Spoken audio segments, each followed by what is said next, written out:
Ladies and gentlemen, welcome back to the channel, man. You knew this was gonna come at one point on my page. We're going to talk about 2018, man. I'm so sorry. I am so sorry, guys. But if you enjoy this video, hit the like button, hit that sub button. We're out here doing this every single day. Sometimes you just gotta ask what if when it comes to sports. What if the Trailblazers drafted Sam Bowie instead of Michael Jordan?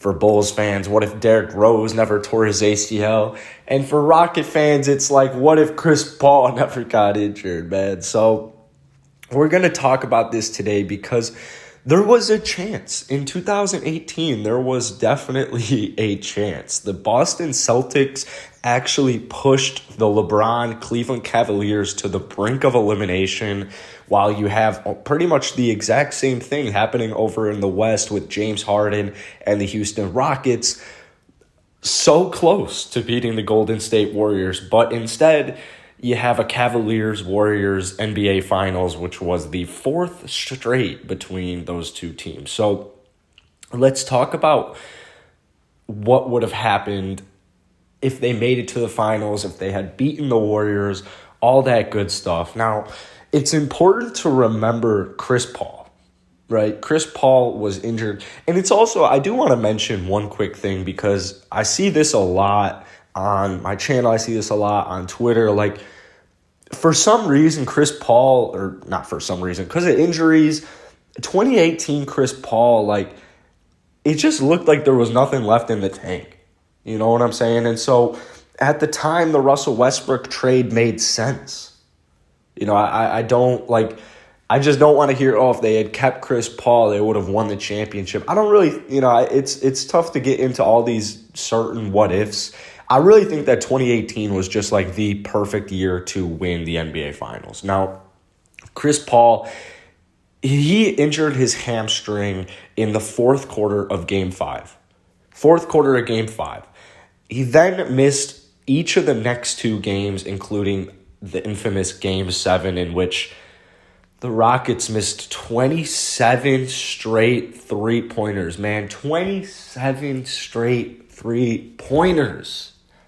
I mean, it's just a headache to even fathom.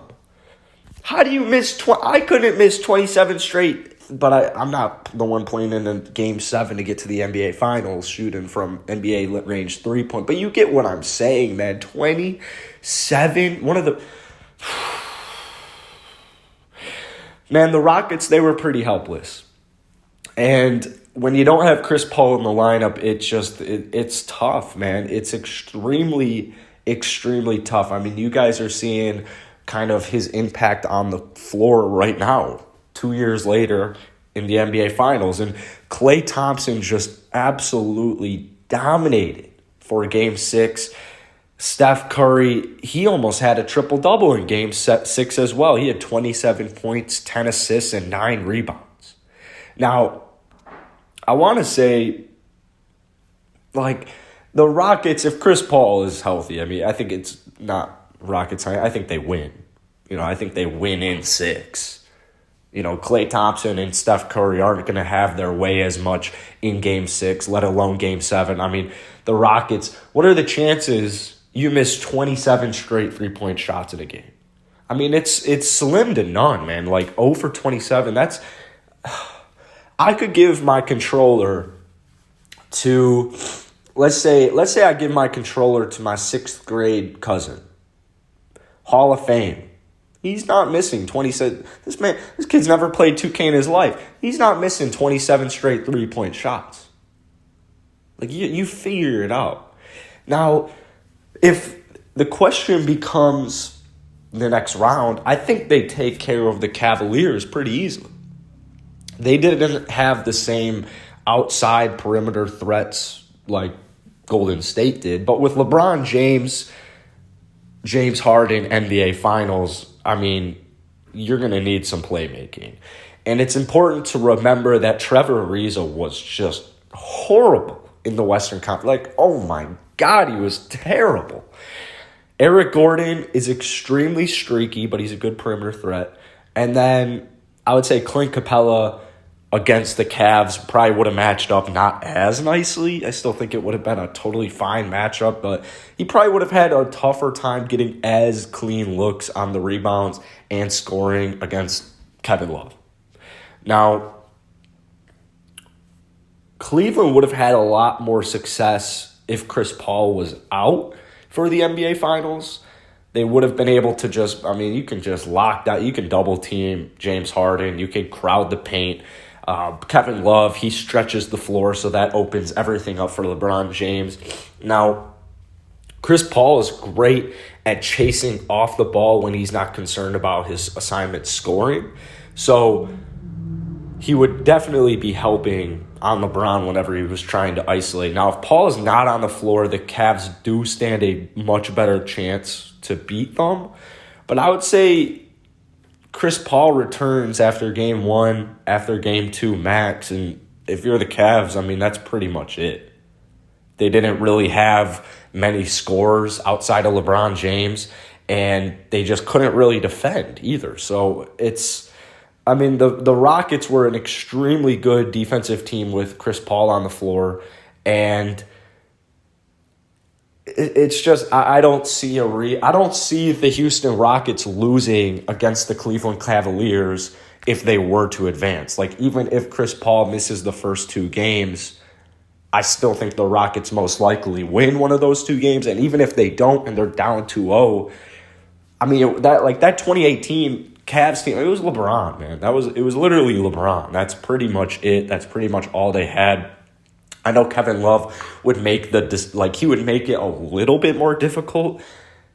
Make it a little bit more difficult on the defensive end because, you'll have Capella, Kevin Love spaces the floor. So you're going to have to respect that.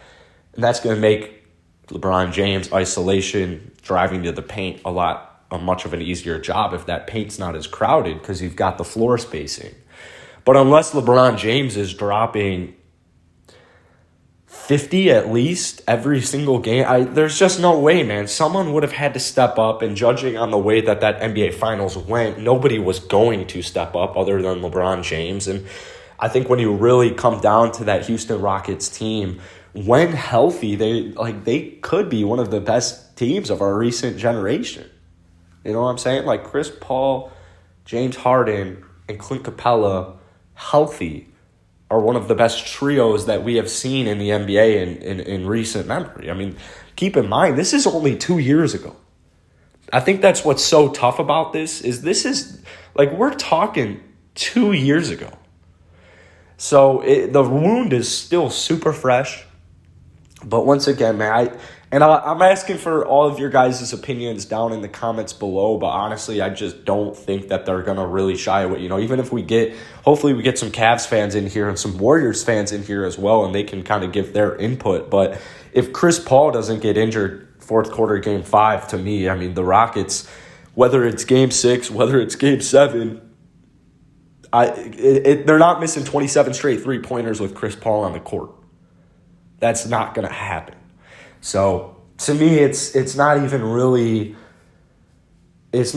close. And you guys know I live here in Chicago, and a lot of my friends for some reason seem to think like the Rockets had a 3-1 lead and they just blew it. And even if Chris Paul didn't get hurt, they still had the 3-1 lead and they still lost game 5. So, things weren't looking good anyway. It's just, what are you even talking about? And even though, do you even watch it? This series was it was the Rockets' year, man, and it's coming year after disappointment after disappointment after disappointment. James Harden finally comes up in the playoffs, and it's just that's what happens, man. You miss 27 straight 3-point shots. Come on, man. Figure it out, dude. But anyways, that's it for today, man. The more I think about it, the more I talk about it, stupid, man. But anyways, I hope you guys have a great day. Hit that like button, hit that sub button if you guys want more content. Let me know down in the comments, man. This was a tough one to make, man. I know. I'm sorry I just opened up everyone's deepest wound in the last couple of years. So peace.